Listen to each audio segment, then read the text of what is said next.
Hello student, my name is Pankaj Verma और आप देख रहे हैं हमारा YouTube channel mathematics Pankaj Verma. आज मैं एनसीईआरटी क्लास 10 के कुछ इंपॉर्टेंट प्रश्न त्रिकोणमिति से लेके आया जो एग्जाम में अक्सर कर पूछे जाते हैं। त्रिकोणमिति का बेसिक का मैंने पहले ही वीडियो बनाया है, उसका लिंक मैं डिस्क्रिप्शन में दे दूंगा। तो आइए बढ़ते हैं प्रश्न नंबर 1 की ओर। तो आपको दिया है cot थीटा बराबर 7/8, तो आपको मान क्या करना है 1 plus sign 1 minus sine upon 1 plus cos और 1 माइनस कॉस। तो सबसे पहले कोई भी त्रिकोणमिति अनुपात का मान दिया हो या किसी भी त्रिकोणमिति अनुपात का मान ज्ञात करना हो। त्रिकोणमिति अनुपात क्या होता है?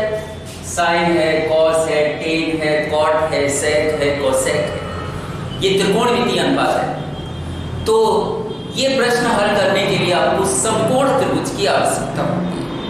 तो सबसे पहले हम क्या करेंगे, समकोण त्रिभुज बनाएंगे।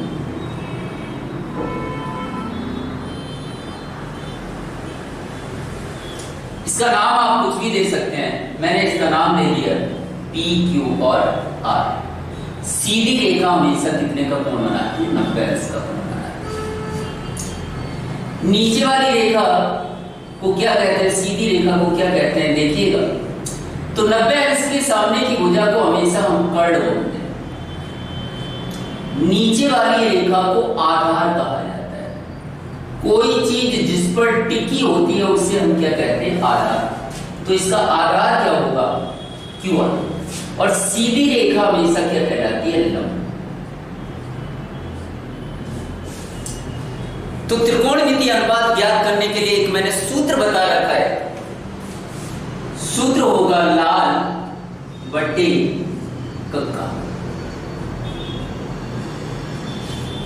L मतलब लंब, K मतलब कर्ण और A मतलब आधार। तो हमें कॉट का मान दिया है और साइन और कॉस का पूछा है, तो इससे हम सूत्र कैसे बनाएंगे देखते जाइए। वीडियो अंत तक बने रहिएगा, आपको एक एक चीज क्लियर हो जाएगी। तो सबसे पहले मुझे किसका मान निकालना है? साइन का।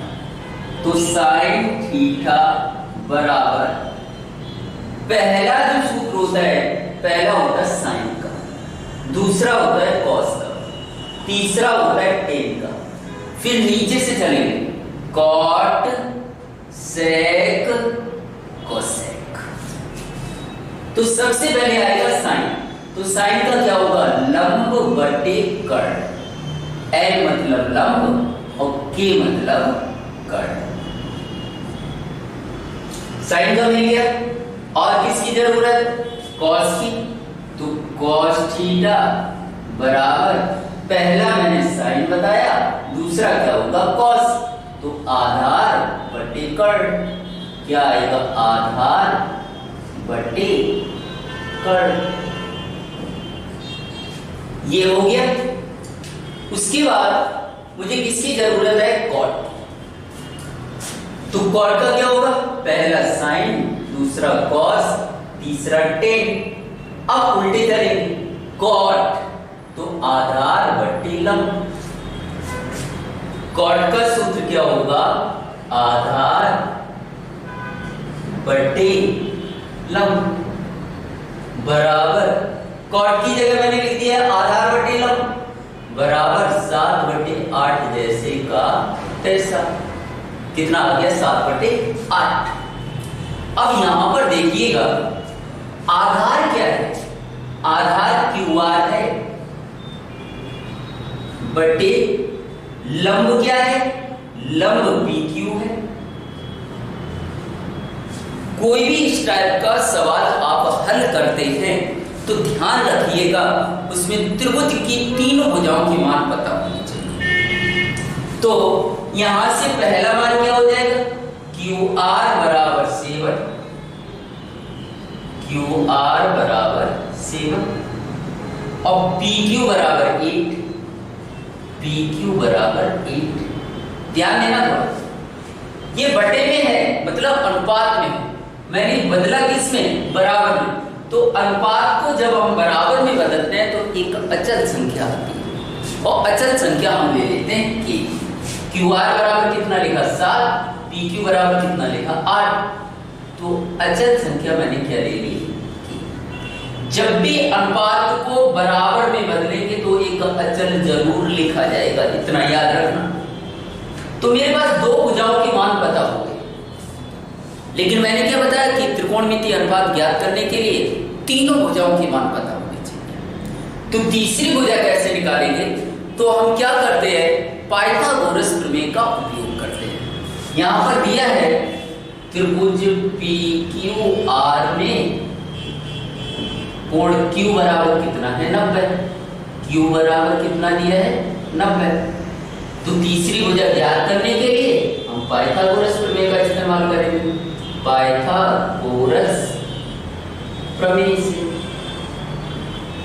पाइथागोरस प्रमेय से।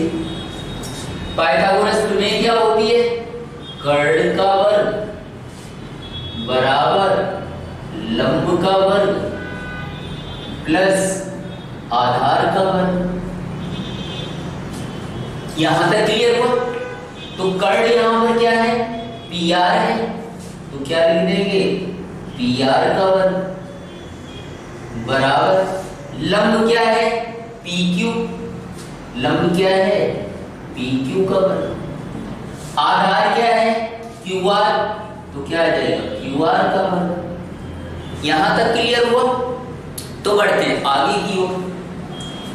पी आर हमें क्या करना है, ज्ञात करना है। पी आर का मान हमारे पास है नहीं, तो पी आर का वर्ग बराबर पी क्यू का मान कितना दिया है 8k, तो पी क्यू की जगह मैं लिख दूंगा 8k, स्क्वायर है तो स्क्वायर, क्यू आर की जगह क्यू आर का मान रखेंगे, कितना आएगा 7k, स्क्वायर है तो क्या आएगा स्क्वायर, तो पी आर स्क्वायर बराबर 8 का वर्ग कितना होगा 64, k का भी वर्ग करना है। कोष्टक के अंदर जो भी संख्याएं होती है सबका वर्ग होता है, तो 8 का वर्ग 8 × 64, k का वर्ग क्या हो जाएगा k स्क्वायर, प्लस है तो प्लस 7 का वर्ग 7 7 कितना होगा 49, k का वर्ग क्या हो जाएगा k स्क्वायर।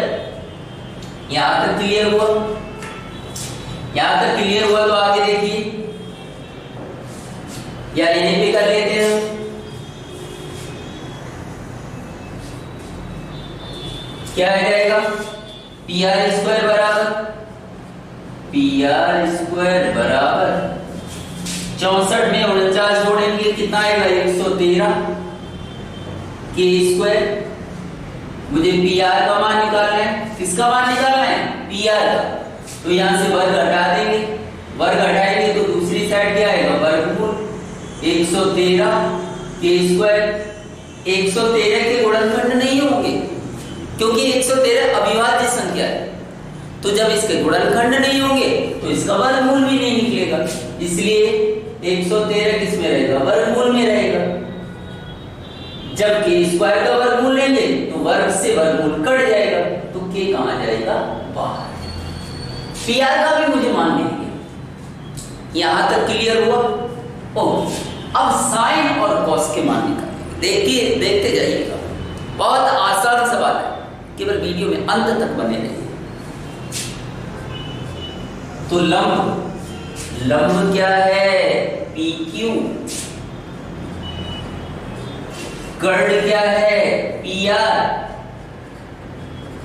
बराबर पी क्यू की जगह पी क्यू का मान रखो, पी क्यू का मान कितना है 8k, पी क्यू का मान कितना है 8k अपॉन पी आर का मान, पी आर का मान कितना आया वर्गमूल 113 के। अब क्या करेंगे, कैसे के कट गया, कितना बचा 8 बटे वर्गमूल 113। ये तो मान किसका हो गया साइन का। ऐसे ही किसका मान निकालेंगे कॉस का। तो आधार क्या है क्यू आर बटे कर्ण क्या है पी आर बराबर, यहां तक क्लियर हुआ। तो क्यू आर का मान कितना है 7k, तो क्यू आर की जगह मान रख देंगे 7k। पी आर का मान कितना है वर्गमूल 113 के, वर्गमूल 113 के कैसे कि कट गया, कितना आया 7/वर्गमूल 113। उम्मीद करता हूं यहां तक आपको समझ आया होगा। तो कॉट थीटा का मान दिया था, मुझे जरूरत किसकी थी, साइन और कॉस की। तो साइन का भी मान मैंने निकाल लिया और कॉस का भी मान निकाल लिया। अब मुझे ज्ञात क्या करना है, ये पूरे पद का मान ज्ञात करना है। किसका, वो यहां लिख लेंगे। किसका मान निकालना है, 1 प्लस साइन थीटा और इधर क्या हो जाएगा 1 माइनस साइन थीटा बटे 1 plus cos theta 1 minus cos theta. तो ध्यान दीजिएगा, एक फॉर्मूला मैंने बताया था कि a² माइनस b² बराबर a प्लस b और a माइनस b। तो यहां से समझने की कोशिश कीजिएगा, पहला पद कैसा है, समान, दूसरा पद कैसा है, समान, एक प्लस में है एक माइनस में। पहला पद समान, दूसरा समान, एक प्लस में एक माइनस में। पहला पद समान, दूसरा पद समान, एक प्लस में एक माइनस में। तो क्या करेंगे, पहले पद का वर्ग कर देंगे माइनस दूसरे पद का वर्ग कर देंगे। तो ऐसा ही आपको यहां भी करना है, पहले पद का वर्ग करेंगे, एक का वर्ग कितना आएगा 1 माइनस दूसरे पद का वर्ग करेंगे तो 1 माइनस साइन स्क्वायर। नीचे भी देखिएगा, पहला पद कैसा है, समान, दूसरा पद कैसा है, समान, एक प्लस में है और एक माइनस में। तो हम क्या करेंगे, पहले पद का वर्ग करेंगे, एक का वर्ग 1 हो जाएगा, माइनस दूसरे पद का वर्ग करेंगे तो क्या आएगा cos स्क्वायर थीटा। यहां तक क्लियर हुआ। अब क्या करेंगे, साइन की जगह साइन का मान रख देंगे और cos की जगह cos का मान रख देंगे, सिंपल। तो आगे आपको क्या करना है,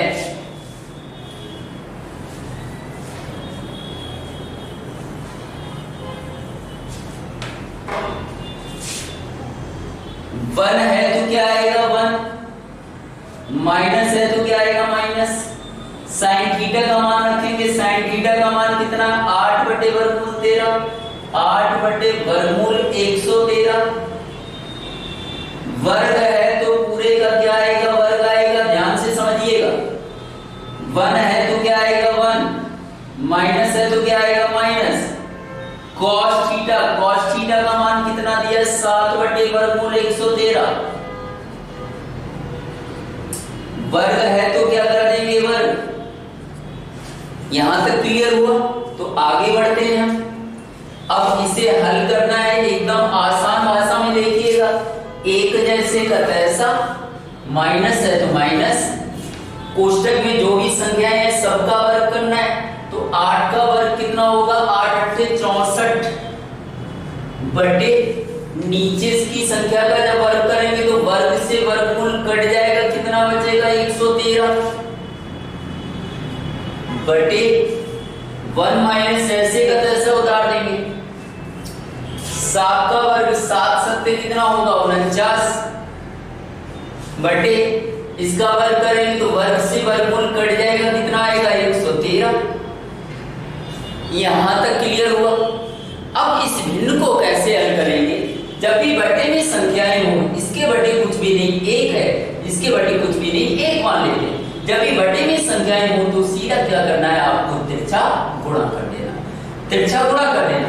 तो 1 का गुणा 113 में करेंगे तो कितना आएगा 113 माइनस इसका गुणा 1 में करेंगे ये आ जाएगा 64 बटे नीचे का गुणा नीचे होता है तो 113 का गुणा 1 में करेंगे क्या आएगा 113 अपॉन 1 का गुणा 113 में करेंगे तो 113 आएगा माइनस 49 का 1 में करेंगे 49 आएगा बटे इसमें से इसका गुणा इसमें कर देंगे कितना आएगा 113।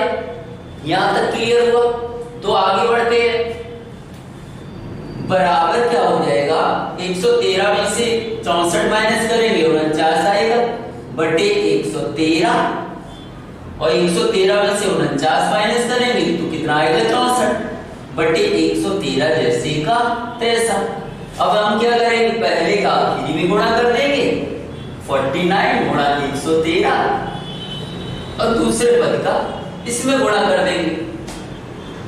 तो कितना आएगा, 113 गुणा कितना आएगा, 64।